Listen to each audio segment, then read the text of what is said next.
Estamos todos nós na presença do Senhor, amém? Você crê nisso? Eu creio que há algo valioso dentro de mim e de você. Algo penhorado através de Cristo Jesus, amém? Então, a gente diz, eis-me aqui, dentro do propósito de Deus. O pastor Ney, então, foi dar uma viajada, ele tinha algo programado para esses dias já, então aconteceu de ele ir hoje, mas até a terça-feira ele está de volta aí, então na quarta-feira ele já está no culto novamente, e sobrou a tarefa, a continuação do propósito da Igreja do Senhor, do andamento, naquilo que ele tem designado. Amém, igreja? Amém. Então hoje eu vou compartilhar algo que Deus falou comigo, tocou o meu coração, para que eu e você, como igreja, nós viemos ser edificados e viemos crescer nessa mesma graça. Amém? Eu quero iniciar lá no Salmo 119, 105, é um salmo muito bem conhecido, bem falado no mundo cristão, entre as nossas vidas, porque é um direcionamento de vida que nós sabemos que a palavra de Deus, ela é o caminho, a instrução, ela é a luz que ilumina o nosso ser, a direção de onde nós estamos indo, sabendo que o propósito de Deus ele é estabelecido sobre essa terra e nós estamos aqui para andar e fazer a vontade dele. E diz assim, a lâmpada para os pés é a tua palavra. Não é a minha, não é a palavra de ninguém, é a palavra do Senhor. É ela que ilumina, é ela que dá direção. Mas ela é a luz para os meus caminhos, que ilumina a direção. Aquilo que ela está trazendo diante dos nossos olhos, o caminho que eu e você nós devemos seguir. O exemplo, o maior exemplo, Cristo sobre as nossas vidas.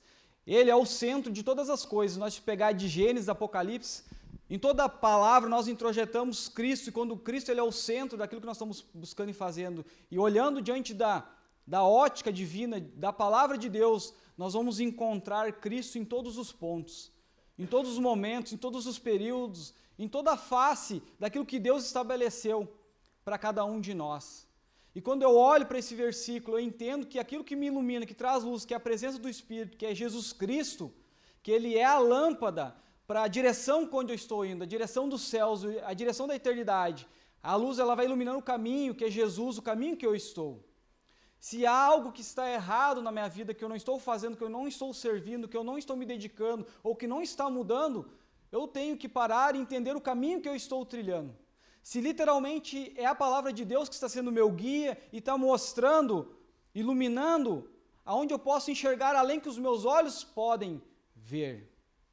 E sobre isso que eu quero compartilhar conosco.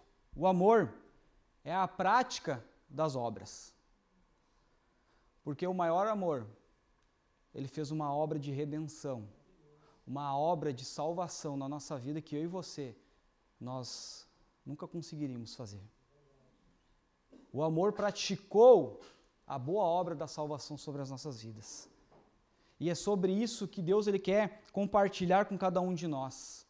Então, que os nossos olhos eles sejam iluminados pela palavra, para que nós tenhamos um momento agora, um expediente de curto prazo, diante desse caminho que é Cristo sobre a nossa vida, amém? Amém. Coloca Romanos 1:18 até o 19 lá,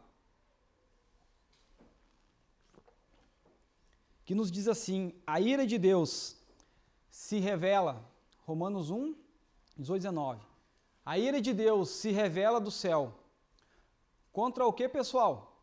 Toda a impiedade e perversão de quem? De nós seres humanos, dos homens, que detêm a verdade. Qual é a verdade? A palavra. Pela injustiça do mundo, pela lei, daquilo que o próprio homem condena, faz ou cria, não daquilo que vem do Senhor. 19. Porquanto, o que Deus se pode conhecer, o que a palavra diz para nós? É manifesto, é visível, é entendível para nós. Entre eles, porque Deus lhe manifestou, Deus se fez presente no meio de nós, deixou para nós a instrução, Ele se manifestou para cada um, para mim e para você. Deus ele não faz nada com uma inversão de valores, irmãos, nada. Jesus é a obra do amor. Porquanto Deus se pode conhecer, ele se manifestou. E entre eles, porque Deus lhe manifestou, fazendo acontecer para cada um de nós. E o que eu aprendo com isso? E o que eu levo para a minha vida? Ao meio que hoje nós estamos vivendo nesse tempo, nessa fase, onde os céus proclamam a glória do Senhor. Onde os céus eles demonstram os fatos, acontecimentos, os tempos, os períodos que nós estamos vivendo diante do Senhor, diante de uma promessa, diante do que a palavra nos ensina, nos explica. Daquilo que está para vir, daquilo que está para acontecer. A natureza, ela se manifesta, ela aponta, ela direciona os cuidados, os zelos que eu e você nós temos que começar a tomar diante da palavra de Deus, pela instrução que ela está dando. O que está acontecendo? O que Deus está querendo manifestar na minha e na sua vida? E esse é o nosso olhar atento para a palavra de Deus. Por quê? Porque quando eu estou com a palavra, como Jesus, eu crio vínculo, eu crio uma unidade, eu crio força, eu crio solução. Jesus, ele criou o vínculo. Jesus, ele criou uma unidade. Jesus, ele criou força. Jesus, ele criou a solução no nosso meio. E eu lhe pergunto, nós como filho de Deus, amados e pertencentes, de que forma eu estou criando vínculo no meio da sociedade onde eu estou? De que forma eu estou sendo uma unidade no meio onde eu estou introjetado? Como é que eu estou sendo a força que o meu irmão, o meu ser humano, aquele que está caído do meu lado, pode ver em mim para ser ajudado? De que forma eu estou sendo solução na sociedade, na minha vida, na minha casa, na minha família, no meu trabalho, dentro da igreja? A palavra nos ensina isso. Se há dúvidas nesse seguir, desta forma de proceder, a palavra, ela ilumina isso para cada um de nós. E eu coloca para nós Romanos 8, do 18 ao 21. Que nos diz assim: porque para mim tenho por certo que os sofrimentos do tempo presente, daquilo que nós estamos vendo com nossos próprios olhos, aquilo que Deus está demonstrando, não pode ser comparados, irmãos, com aquilo que há de vir, daquilo que está guardado e reservado através de Cristo Jesus, com a glória a ser revelada a nós, a todos aqueles que escolheram, todos aqueles que aceitaram Cristo como Senhor e Salvador, aqueles que decidiram dizer: Senhor, eu quero andar, eu quero estar no teu caminho, eu decido por ti. Próximo. A ardente expectativa da criação aguarda a revelação dos filhos de Deus. Até o 21. Pois a criação está sujeita à vaidade, não voluntariamente, mas por causa daquele que a sujeitou, na esperança de que a própria criação será redimida do cativeiro. Nós somos ser libertos da corrupção para a liberdade da glória dos filhos de Deus. E eu pergunto como eu faço para mim, igreja. Qual é a ação dos filhos de Deus? Qual é a minha e a sua ação perante o que a palavra nos mostra? Perante o que Deus está demonstrando? Perante aquilo que Deus está querendo falar com o seu povo? Que sentido do caminho que nós estamos? Nós estamos descendo? Ou nós estamos ouvindo aquilo que Cristo está tentando ensinar para mim e para você? É tempo de salvar. É tempo de ser solução. É tempo de ser igreja. A verdadeira igreja de Cristo. Aqui nessa terra. É não deixar esfriar o amor. Quando esfria o amor, a iniquidade aumenta.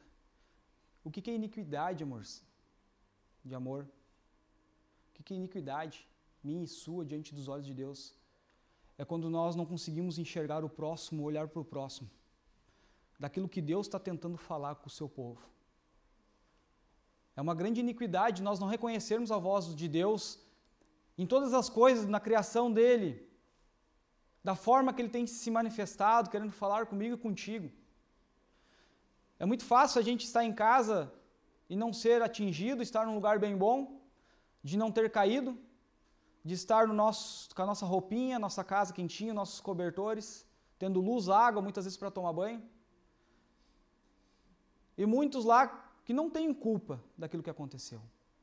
Eu pergunto, quantas igrejas e cristãos estão ainda sem voltar para a sua igreja e ter culto?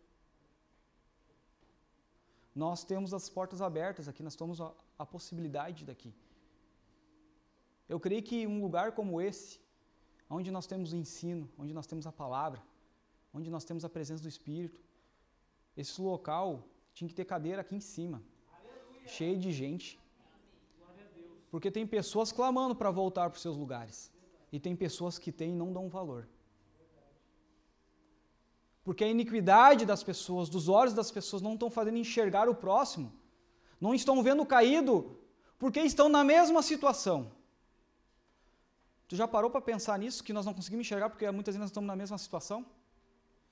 Mas glória a Deus por Cristo que faz abrir os nossos olhos. Faz que a palavra seja lâmpada para os nossos pés, que nós podemos enxergar além daquilo que nós podemos ver. Eu comentei ontem de noite com os jovens que uma época eu estava na praia e eu enxerguei longe assim a plataforma de Atlântida. E eu nunca tinha reparado e enxergado ela. E eu disse, nossa, como hoje o dia está claro, está lindo, está luminoso, está iluminado, que eu consegui enxergar, sei lá, 14 quilômetros, eu não sei qual é a distância que ela tem. Os meus olhos conseguiram perceber ela lá longe.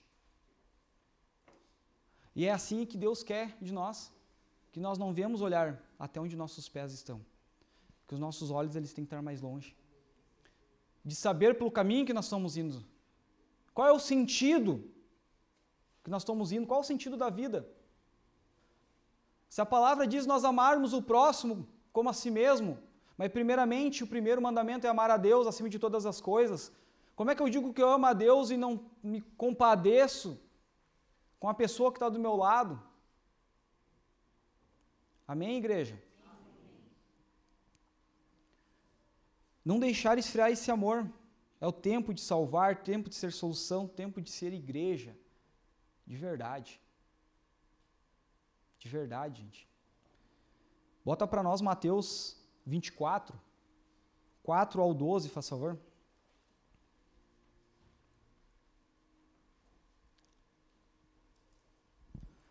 Que nos diz assim, e ele respondeu, vede que ninguém vos engane, porque virão muitos em meu nome, dizendo, eu sou o Cristo, e enganarão a muitos.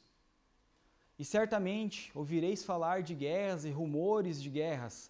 Vede, não vos ausenteis, porque é necessário assim aconteça, mas ainda não é o fim.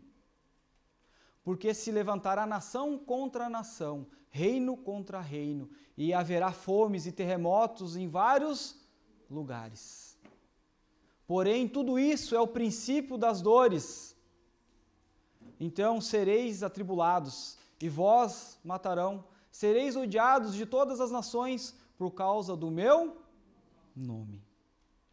Neste tempo, muitos hão de ser escandalizar, trair, odiar uns aos outros. Levantar-se-ão muitos falsos profetas e enganarão a muitos. E por se multiplicar a iniquidade, o amor se esfriará a quase todos. O amor se esfriará a quase todos. Esse é o descaso com o próximo. Esse é o esfriamento que o ser humano vive. De olhar, de ver e se sentir na mesma situação e não conseguir fazer a diferença naquilo que Deus já fez na sua vida. Bota o 13. Mas a palavra ela continua e diz assim, aquele porém que, o que gente? Perseverar, que continuar, que insistir, que há esperança. Até o fim, este será? Aleluia. É o que eu e você, nós vemos cada dia. Deus, Ele está ensinando a igreja. Quem é a igreja? Somos eu e você.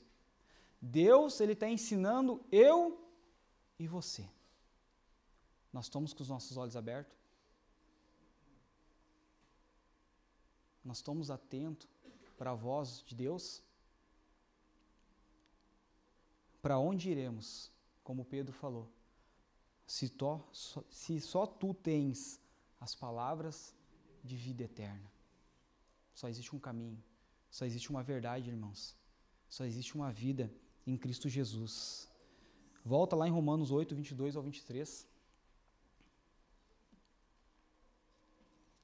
Que diz assim, porque sabemos que toda a criação, Romanos 8, 22 e 23. Porque sabemos que toda a criação, a um só tempo, geme, suporta angústias até agora. E não somente ela, mas também nós, que temos as primícias do Espírito. Igualmente gememos em nosso íntimo, aguardando o quê? A adoção de filhos. E a redenção, gente, do nosso corpo. Aleluia. A obra, ela fala de Deus que nos serviu. O amor fala do Deus que nos serviu. Servir é uma direção de Deus. Amar, voltar ao primeiro amor. Voltar à essência. Voltar quem nós éramos. Manifesta o amor do Senhor. Por nós mesmos aqui dentro sentados, um pelos outros, com um propósito eterno divino. Porque as primícias do Espírito igualmente gememos em nosso íntimo, aguardando a adoção de filhos, a redenção do vosso corpo. O plano de Deus para a nossa redenção, ele é tremendo, irmãos. Jesus ele comunica verdades que nos ensina. E Deus tem falado já umas quantas semanas com um texto sobre a minha vida. E quando a gente tem certeza disso, quando ele vem com comprovações. Diante dessa palavra que o apóstolo ministrou hoje de manhã lá na sede, foi só testemunho daquilo que Deus ele quer falar comigo e com você. Em todas as áreas da nossa vida. Entendendo para aquilo que nós somos chamados. Entender que nós temos que ter um olhar como a palavra nos diz que nós temos que ter. Se nós temos Cristo, Ele é o centro da nossa vida. Cristo é o centro da vontade de Deus, porque Ele fez a vontade, Ele não se negou. Ele foi lá e fez até o fim o que Ele deveria ser feito. Ontem eu comentei novamente com os jovens, eu falei, muitos de vocês hoje olham muitas pessoas na internet, vocês buscam referências, vocês buscam pessoas para trazer um conhecimento, vocês olham para as pessoas e tentam através delas alcançar ou almejar aquilo que elas são um dia na vida. Mas eu fiz uma pergunta, eu tenho uma grande pessoa, que onde eu tenho que olhar e me espelhar e querer ser igual a ela. Andar da forma que ela andou, fazer as coisas que ela fez. Andar no mesmo processo que ela tem.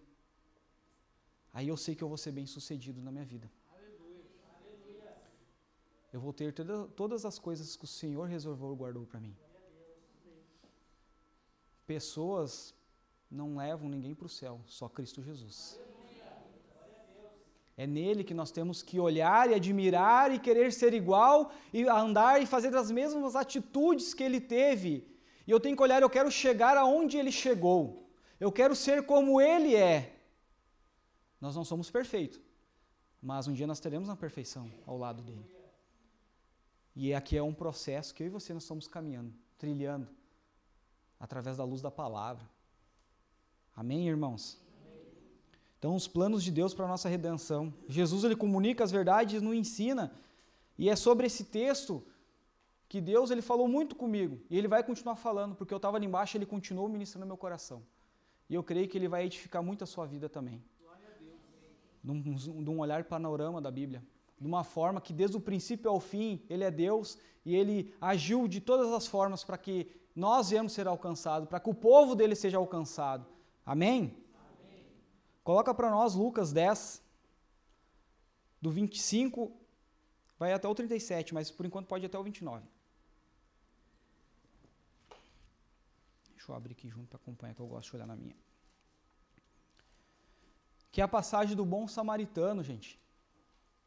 Um homem, aos olhos dos mestres da lei, era uma pessoa que não valia nada. Era uma pessoa que era contra os princípios judeus. Mas Deus, ele veio para todos. E essa passagem, ela diz assim para cada um de nós. E eis que certo homem, um judeu, intérprete da lei, aquele que estudava a Torá, sabia de cor, salteado, de cabeça, de mente, ele podia falar os versículos, se levantou com o intuito de pôr Jesus à prova. Misericórdia da vida de um louco desse, né? Ah, é verdade. Porque Jesus é Deus, ele sabendo, ele sabe todas as coisas. E o cara se levantou se achando melhor do que Cristo. Botando na prova. E disse-lhe, mestre, que farei para herdar a vida eterna? Eu faço uma pergunta para vocês, igreja. Tu acha que Jesus não sabia responder logo para ele ou não? Saberia, né? Mas Jesus, sabendo da palavra, o que Jesus fez? Ele inverteu. Agora eu quero ver se tu sabe, então, mestre. Agora tu me explica, então. E Jesus, então, no próximo, diz, então, lhe pergunto, o que está escrito na lei, então? Se tu me perguntas e tu sabe, me responde agora. Como tu interpretas ela? E aí isto ele respondeu, amarás o Senhor teu Deus de todo o teu coração, de toda a tua alma, de todas as tuas forças, de todo o teu entendimento,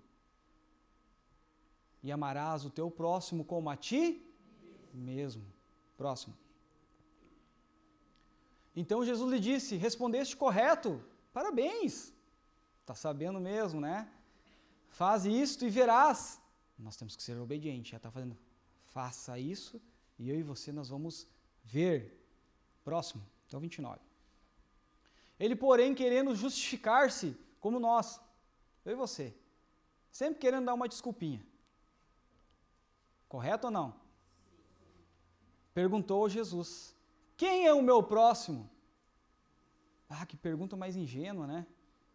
Cara, um mestre da lei, sabia, falou os mandamentos, o primeiro e o segundo maior, e ainda questiona a Deus ali. Eu, porém, querendo justificar-se, perguntou a Jesus, quem é o meu próximo? E eu pergunto para você, igreja, quem é o teu próximo? Muitas vezes a gente pensa na família, no pai, na mãe, na pessoa que está sentada lá da igreja, mas Deus me ensinou uma outra forma. Vocês querem saber qual é que é? Sim. Quem é o meu próximo? São as oportunidades. São as oportunidades que Deus coloca no meu e no seu caminho. Que Deus coloca diante dos nossos andar no nosso dia a dia. Aí pode ser familiares, pode ser colega de trabalho, pode ser colega de aula, pode ser as pessoas que forem. As oportunidades Deus está gerando. Mas eu estou interrogando a palavra de Deus. Eu estou questionando a direção que Deus está me dando, ou eu estou sendo obediente à instrução pela voz que Ele está dirigindo a minha vida? O meu próximo são as oportunidades. E oportunidades, elas não faltam. Amém? Jesus podia ter respondido, como eu já falei, mas ele usa de sabedoria para tirar do homem a resposta. Jesus, quando a gente lê a palavra, ele quer tirar de nós a resposta, aquilo que está dentro de nós, o que nós cremos, nós devemos descer ao nosso coração, irmãos. Quando nós olhamos a Bíblia, quando Jesus é o centro, ele quer tirar de nós a resposta da sua palavra, da direção que ele quer dar para cada um de nós. Por isso eu te convido, e agora me fez me lembrar. A primeira módulo da escola, da jornada de crescimento, eu dei, se não me engano, tinha 32 pessoas. Hoje, não sei se tem 6. Eu me sinto constrangido com isso. Oséias 4,6 fala, meu povo padece por falta de... Conhecereis a verdade vos... Estamos sendo libertos? Estamos conhecendo a verdade? O tempo foi o Senhor que deu. O tempo foi Deus que nos deu. Amém? O diabo, ele usa a favor dele. Nos roubando. Usando como ferramenta para que nós não viemos cumprir o desígnio do Senhor. Nós perdemos muito tempo, irmãos. Se nós queremos estar no céu, na glória com o Pai o tempo todo, aqui na terra nós não demonstramos isso. Deus, ele olha com uma insatisfação para nós. A igreja oferece inúmeras oportunidades de nós conhecermos mais da palavra. Aonde está meu coração? Aí vai estar o meu tesouro. Estou à porta e bato, irmãos. Ele tem uma mesa preparada. Ele tem um lugar reservado te aguardando. Mas depende de você, depende de mim, depende de nós todos querer mais da presença, mais do Senhor, para entender. E aqui nessa passagem é isso que Jesus quer demonstrar para as nossas vidas, através desse judeu, desse intérprete da lei, que se acha conhecedor, que se acha o sábio da palavra, mas não reconheceu quem estava do lado, quem é que estava falando com ele. E aí Jesus é tão inteligente, o homem mais sábio dessa terra, Augusto Cury fala isso, que ele se introjeta nessa história, ele se usa como personagem principal dessa história, que nós vamos decorrer agora no caminhar dessa ministração. Jesus, ele sabe o que é comunicar. Pode continuar agora do 30 em diante, ele faz favor? Até o 37, daí eu vou ler. Jesus prosseguiu, dizendo, certo homem descia de Jerusalém para Jericó, e veio a cair em mãos de salteadores, os quais depois de tudo lhe roubarem, e lhe causarem muitos ferimentos, retirando-se e deixando, o que, gente? Semi-morto. O que hoje eu e você, por causa do pecado, nós somos? Semi-mortos. Causalmente descia um sacerdote por aquele mesmo caminho. Olha só, eu quero que você preste atenção. Deixando semi-morto. Descia um sacerdote, ele descia. O mesmo caminho que esse homem foi roubado. Só que esse sacerdote, ele descia. E vendo, passou largo, saiu para o lado, longe, viu o homem, se afastou dele. Próximo. Semelhantemente, um levita também. Fazia o quê? Descia também. Ele estava no caminho, mas ele estava descendo. Por aquele lugar, e vendo, também passou largo, passou longe, passou de lado. Mas o certo samaritano, que seguia o seu caminho, olha a diferença, irmãos. O samaritano, ele não estava descendo. Ele estava seguindo o caminho. Passou-lhe perto e vendo, compadeceu-se dele. Próximo. E chegando-se, pensou-lhes os ferimentos, aplicando-lhe óleo e vinho, e colocando sobre o seu próprio animal, levou-o para uma hospedaria. Levou para onde? Uma hospedaria, preste atenção. E tratou dele. E no dia seguinte tirou 2 denários e entregou ao hospedeiro, dizendo, cuida deste homem. E se alguma coisa gastares a mais, eu te indenizarei quando voltar. Qual desses 3 te parece ter sido o próximo do homem que caiu nas mãos dos ladrões? Próximo. Respondeu o mestre. O que usou de misericórdia para com ele. Então lhe disse, vai e procede tu de igual modo. Aleluia. que o Senhor quer falar comigo e com você essa noite sobre essa passagem? Esta parábola, ela fala sobre o propósito eterno da humanidade, gente. Ela fala do propósito de redenção minha e da sua vida. Jesus, como centro, ele se fez um homem ali para comparar e dizer para aquele mestre da lei, cara, peraí, eu estou aqui contigo, eu fiz todas as coisas, tu tem a salvação, então não condena o teu próximo, olha para ele, ama ele como tu disse que tu me ama, porque tu conhece a palavra do Senhor. Mas peraí, tu não está entendendo, eu vou ser mais um pouquinho o centro agora, eu vou me fazer presente nessa história, e eu quero te contar ela para que tu venha entender, os teus olhos sejam abertos, e que a mesma misericórdia que te alcance seja contigo também, para esse judeu. Então a parábola fala sobre esse propósito eterno, nossa, minha e sua da humanidade, porque ela começa com a queda de um homem. Um homem caiu. E essa história ela passa por 3 períodos, por 3 etapas de Gênesis e Apocalipse. A queda, a descida de Jerusalém para Jericó. Por isso que eu disse para vocês prestarem atenção, a descida. Jerusalém é um lugar mais alto. Jerusalém era um Monte Sião que existia lá. E Jericó era uma cidade abaixo do nível do mar. Então a queda era a descida. Era a queda de quem? Do homem. Da humanidade. Coloca para nós Romanos 5,12.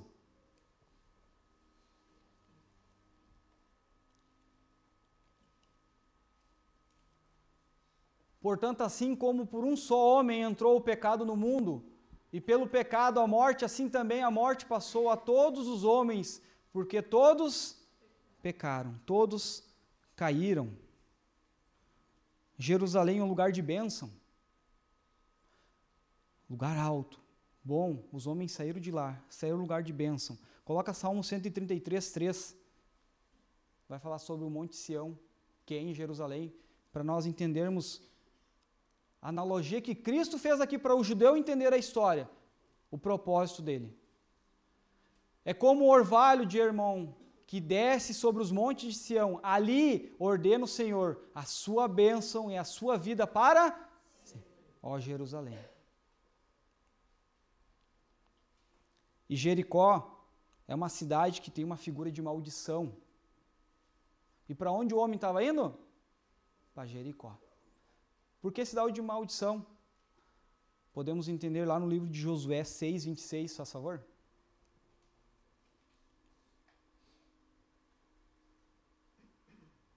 Naquele tempo, Josué fez o povo jurar e dizer: maldito diante do Senhor seja o homem que se levantar e reedificar esta cidade de Jericó. Com a pedra do seu primogênito lhe porá os fundamentos, e à custa do mais novo as portas vai ser destruído. Deus tinha um propósito. A Raabe se salvou. Se tu olhar um pouquinho os versículos antes, a única. Por quê? Por que os judeus tinham um olhar crítico ao samaritano? Porque lá, quando o filho de Salomão fez a divisão dos reinos, foi levado os hebreus e judeus cativos à Síria. E lá existia o povo gentil. E lá eles se misturavam os dois povos e gerou os samaritanos, capital da Síria. E os judeus, eles não concordavam com isso, porque era a lei que Josué tinha instituído. Mas bota lá, para a gente entender esse versículo também, 1 Reis 16, 34. Por que eu digo que é uma cidade que tem uma figura de maldição? 1 Reis 16, 34.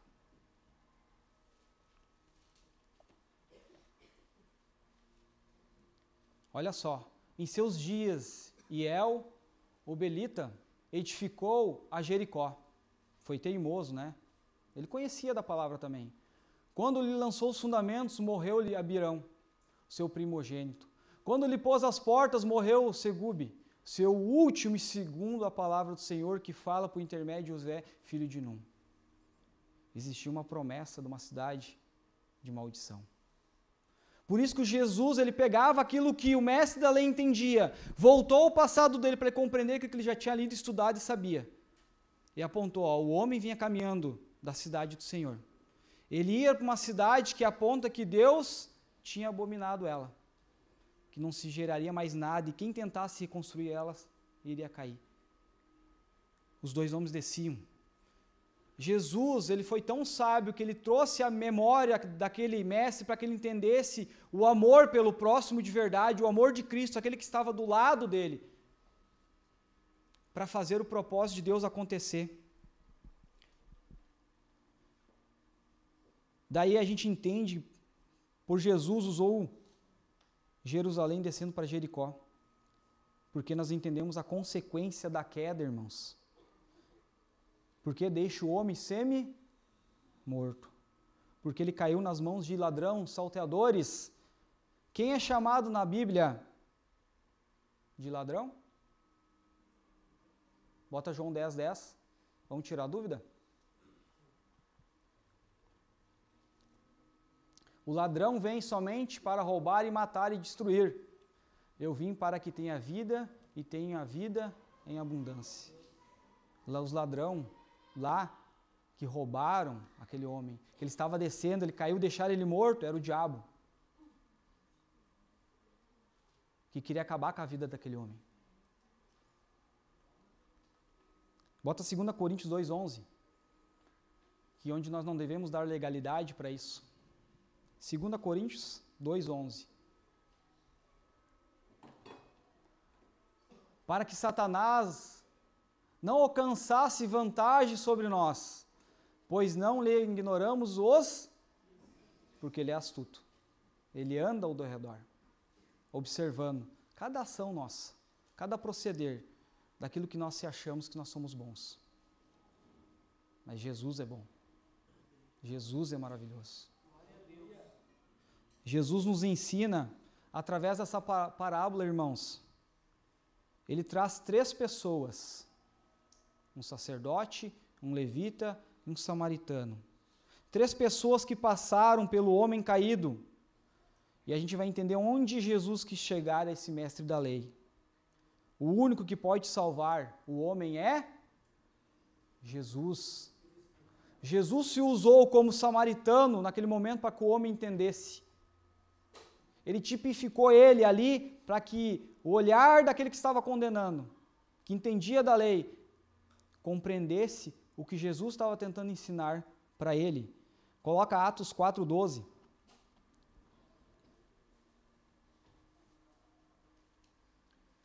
E não há salvação em nenhum outro, porque embaixo dos céus não existe nenhum outro nome dado entre os homens, pelo qual importa que sejamos.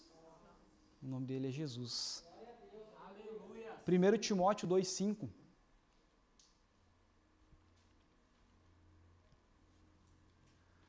Porquanto há um só Deus e um só mediador, irmãos, entre Deus e os homens. Como é que é o nome dele? Cristo Jesus, o homem que se fez presente. E no versículo 34, lá de Lucas 10, ele diz assim, chegando-se, pensou-lhe os ferimentos. O que ele fez? Aplicando óleo e vinho, e colocando sobre o seu próprio animal, levou-o para a hospedaria e tratou dele. Chegando, olha só, ele curou, ele medicou aqueles ferimentos que o ladrão, que o diabo fez quando ele caiu, que ele estava descendo. O samaritano, representando Cristo nas nossas vidas, ele aplicou óleo e vinho. Os elementos da redenção, gente. O óleo é a ação do Espírito Santo. Bota Tito 3:5.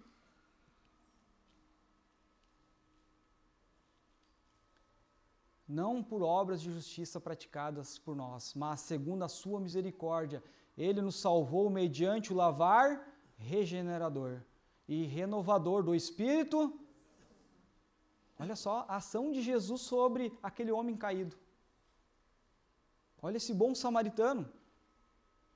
Olha aquele que nós temos que se espelhar e olhar e querer fazer coisas grandiosas, como a palavra diz, através do poder do seu nome.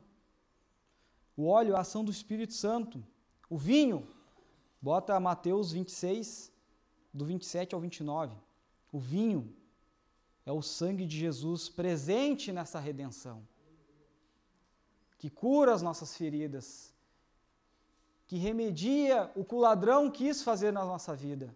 Olha só, a seguir tomou um cálice, tendo dado graças, o deu aos discípulos, dizendo, bebei dele todos, porque isso é o meu sangue, e o sangue da nova aliança, derramado em favor de muitos para a remissão de pecados.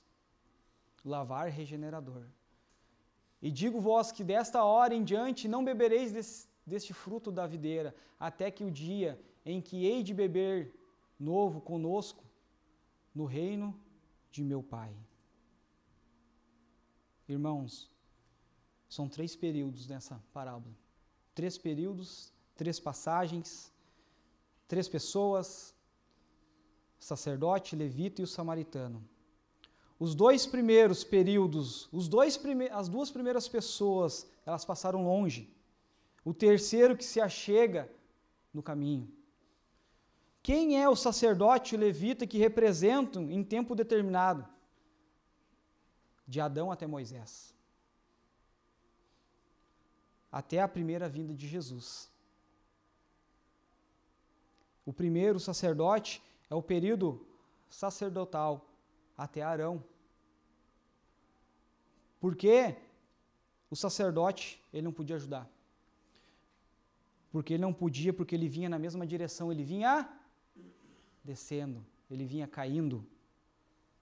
Ele estava na mesma condição. Ele estava na mesma condição, ele estava descendo. Por que a segunda pessoa, o segundo período, o levita, ele está relacionado ao período de Moisés? Por que também ele descia o mesmo caminho, irmãos? Ele estava impossibilitado de ajudar da mesma forma. A situação do homem não podia ser resolvida nos 2 primeiros períodos da criação de Deus. Porque isso, o judeu, ele conhecia bem isso. E Jesus usou com a sua inteligência para ensinar novamente ele a redenção, o amor, a graça, um pelos outros. Amém? O homem não podia resolver. E aí vem o terceiro samaritano, que é Jesus e a sua vinda aqui para a terra. Jesus, ele queria ensinar os judeus a amar o próximo, os gentios, a amar a todos. O exemplo foi a mulher samaritana no poço, todo mundo já conhece dessa história. Coloca para nós João 1, do 11 ao 13. Jesus veio incluir o plano da redenção, através da sua palavra, através do ensino para cada um de nós, irmãos. João 1, 11 ao 13. João 1, primeiro versículo. Primeiro capítulo do 11 ao 13.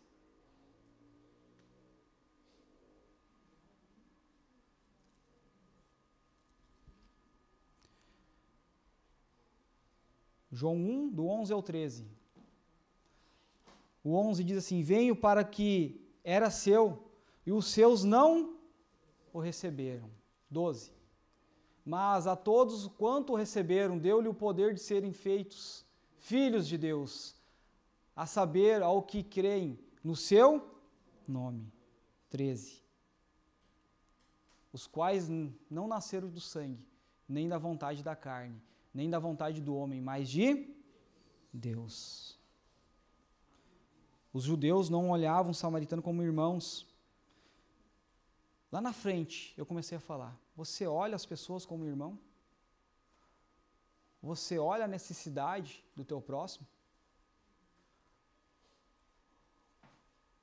De forma os teus olhos estão sendo luz para os teus pés, onde tu está indo? Em qual época de entendimento que eu e você nós estamos vivendo, irmãos? de olhar o caído e nós não podermos ajudar, que nós estamos na mesma situação? Mas nós temos o plano da redenção, a graça, o sangue de Cristo sobre a nossa vida, que é onde nós podemos estender a nossa mão e chamar Ele de volta para a vida.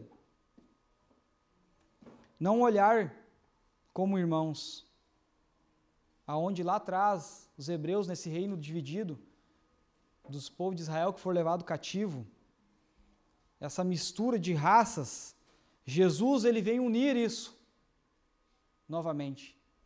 Ele vem unir isso. Ele vem unir eu e você nesse local, na igreja, aonde nós estivermos. Não há diferença, não há acepção de pessoas ao olhar de Deus. Não há acepção.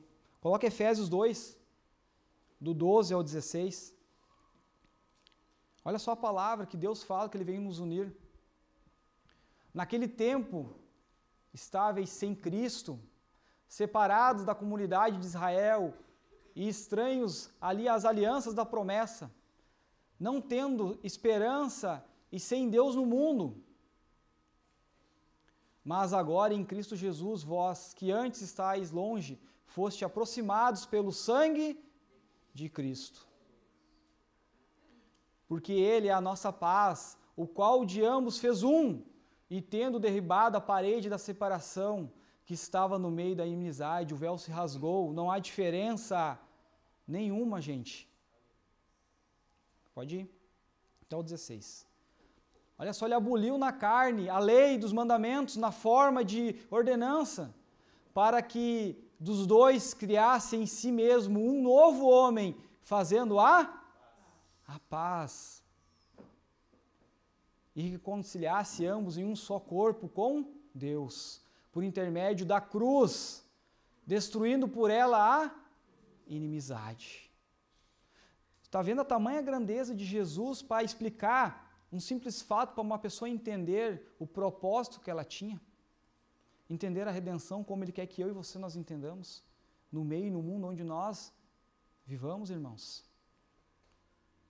E no 35 lá, de Lucas,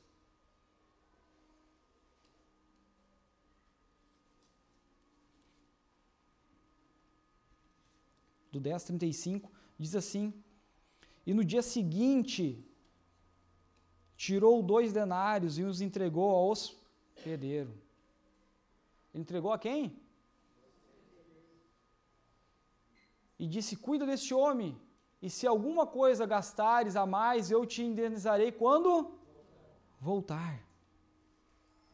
O samaritano, Jesus, ele fez o quê?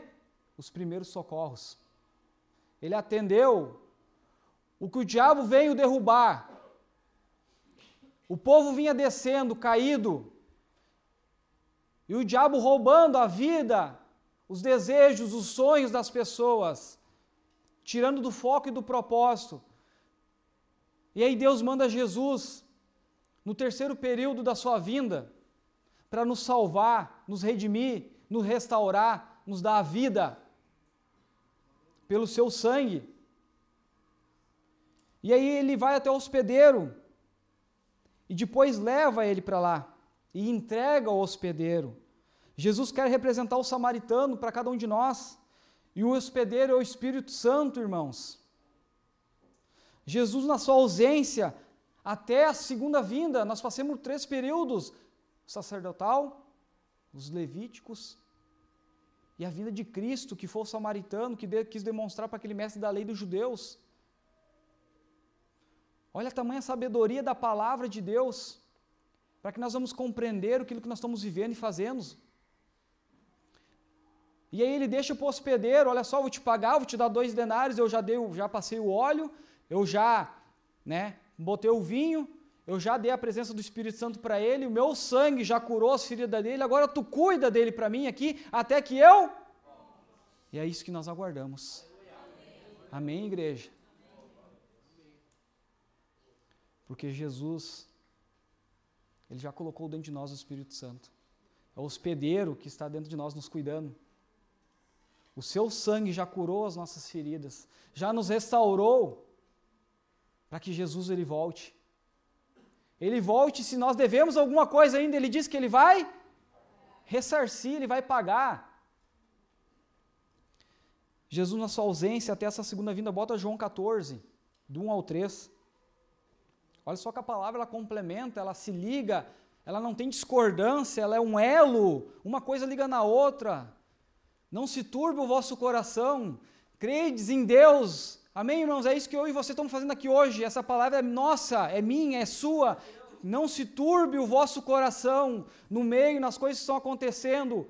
Crê em Deus, crê também em mim, em Cristo, seu único Senhor e Salvador. Na casa do meu Pai, gente, isso é maravilhoso. Há um lugar preparado, esperando. Há muitas moradas. Há muitas, não só os que estão aqui, é que estão lá fora, estão perdidos, estão caídos, estão descendo para Jericó ainda, gente. Jesus, ele está falando através do samaritano para que eu e você viemos se espelhar nele e ser o bom samaritano, olhando com misericórdia, olhando pelo amor de Deus, pela salvação de vida, para o reino e a graça e a glória do Senhor. Volta ali, eu não terminei ele. Se assim não for, eu vou e teria dito, pois vou preparar-vos um lugar. 3. E quando eu for vos preparar um lugar, voltarei e vos receberei para mim mesmo, para que onde eu estou, esteja vós também. No mesmo capítulo, bota o 16 e o 18, até o 18. E eu rogarei ao Pai, e Ele vos dará outro Consolador. O hospedeiro, gente. Está vendo a tamanha passagem do samaritano que Jesus nos deixa? O ensino. Ele nos guardou através do Espírito Santo, gente. Nós estamos esperando a Cristo voltar. Por isso que eu disse antes, não há mais tempo de nós brincar, não há mais tempo de nós perder tempo. O tempo foi Deus que deu, o inimigo está usando a favor dele, nós estamos caindo, sendo induzidos. Nós estamos descendo de Jerusalém, da Terra Santa, da promessa para Jericó, onde Deus determinou uma maldição, que quem tentar reconstruir, erguer, vai ser derrubado. Nós vemos pela própria palavra. Eu fui lá e passei já dias pesquisando para tentar compreender e entender isso, e Deus ele vai revelando e trazendo aos nossos olhos, a palavra dele vai se concluindo, ela vai se encaixando, é um quebra-cabeça, vamos dizer assim, muito louco, ver as peças que Cristo ele quer encaixar na nossa vida, através da sua palavra, através da sua ação, do seu amor, da sua graça. Olha só, eu os rogarei o Pai, e Ele os dará um outro Consolador, esse hospedeiro, a fim de que esteja para sempre convosco. Até o 18. O Espírito da verdade que o mundo não pode receber, porque não o vê, nem o conhece. Vós o conheceis porque Ele habita conosco e estará em vós. Não vos deixei órfãos, voltarei para vós outros. O que na passagem ele disse? Ó, já cuidei, está aqui, ó, eu te pago. Está pago! Jesus pagou! E ele prometeu lá no samaritano, mostrando para o judeu que ele voltaria, que ele vai voltar. E as coisas estão breves.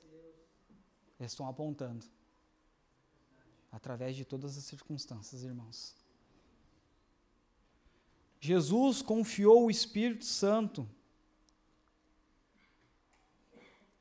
para ter o cuidado até ele voltar. Olha só que coisa tremenda de Deus. Nós temos um Espírito que cuida de nós. Quando nós andamos a obediência à palavra, o que ele dá? O discernimento. Ô meu irmão, ó, isso aqui não está te iluminando. Ô irmão, tu não está enxergando longe. Essas palavras que tu está ouvindo não está dando fonte de vida. Essas palavras que tu está ouvindo não está seguindo os teus passos certos. Tu está em decadência, tu está caindo, irmão.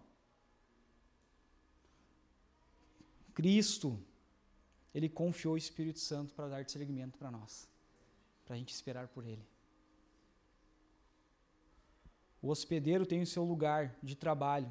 Sabe aonde, irmãos? Na sua vida e na igreja. Você como ser humano, como filho, amado, escolhido e pertencente. Você crê nisso? Você crê no poder do Evangelho, na ação do Espírito Santo? daquilo que Deus ele quer falar com cada um de nós.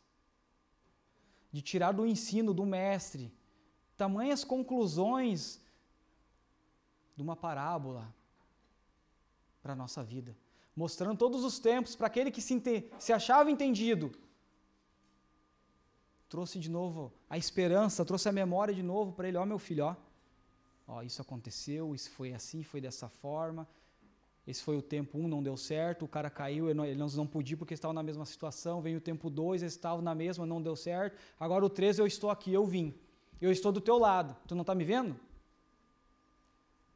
Eu estou contigo, eu estou dentro de ti, eu faço parte da tua vida. Eu estarei com você até os fins dos séculos, irmãos. Amém? Essa passagem, isso que Deus quer falar conosco, Ele fala da queda à plenitude, da redenção até a vinda de Jesus. É tremendo quando os nossos olhos eles são abertos para as coisas sobrenaturais que Deus quer falar com cada um de nós, irmãos. A palavra ela não mente. Ela se completa a cada dia mais. E é isso que ela quer dizer, busquem o Senhor enquanto há tempo. Buscar-me-eis e me achareis quando buscar de vós todo coração. Teu coração está disposto? Teu coração está aberto para que Jesus venha e revele aquilo que Ele quer? Eis a oportunidade, eis o tempo que o Senhor te deu. Não deixe o inimigo investir. Não diga que tu não tem falta de tempo. O obreiro Wilson vai dar os avisos depois, sexta-feira tem vigília. Se tu acha o suficiente estar no culto, irmãos, está enganado. Tem jornada de crescimento. A igreja tem uma porta aberta, inúmeras coisas para que a gente venha crescer no seu conhecimento. Da palavra de Deus, gente. Não é de homens, é da palavra de Deus. Não desista daquilo que é eterno, daquilo que é verdadeiro. Porque Deus ele não desistiu de você. A gente vê aqui que Ele não desistiu do judeu, que não creram, que lá em João 1:11 fala, que Ele veio para os seus e os seus não. Mas Jesus ele vai lá com a sua sabedoria, que ainda abraça e tenta, conduz. Tu acha que Jesus não está fazendo isso contigo hoje, irmão? O Espírito Santo está te abraçando, te conduzindo para que tu venha entender a verdade, a vida, a salvação. Que existe um tempo que tu está vivendo, são os períodos que Deus está te demonstrando através da sua palavra. Amém, igreja? Para nós encerrar, bota 2 Coríntios 3:5 e depois o 3:18 daí. 2 Coríntios 3:5. Não que por nós mesmos sejamos capazes de pensar alguma coisa, como se partisse de nós. Não é pelo que eu sou, não pelo que eu faço, mas sim pela graça que me alcançou. Pode deixar ali, eu não terminei ainda. Como se partisse de nós. Pelo contrário, a nossa suficiência vem de Deus. Amém. Bota o 18 agora. Versículo 18. E todos nós, todos, com os rostos desvendados, lavados pelo sangue de Cristo, com os nossos olhos abertos, podendo enxergar não sei quantos quilômetros longe, aonde teus olhos alcançar, que Cristo permitir que tu venha enxergar, contemplando como por um espelho a glória do Senhor, somos transformados como esse homem caído, como esse homem judeu, de glória em glória, na sua própria imagem, como pelo Senhor o hospedeiro, que habita em mim e você. Amém, igreja?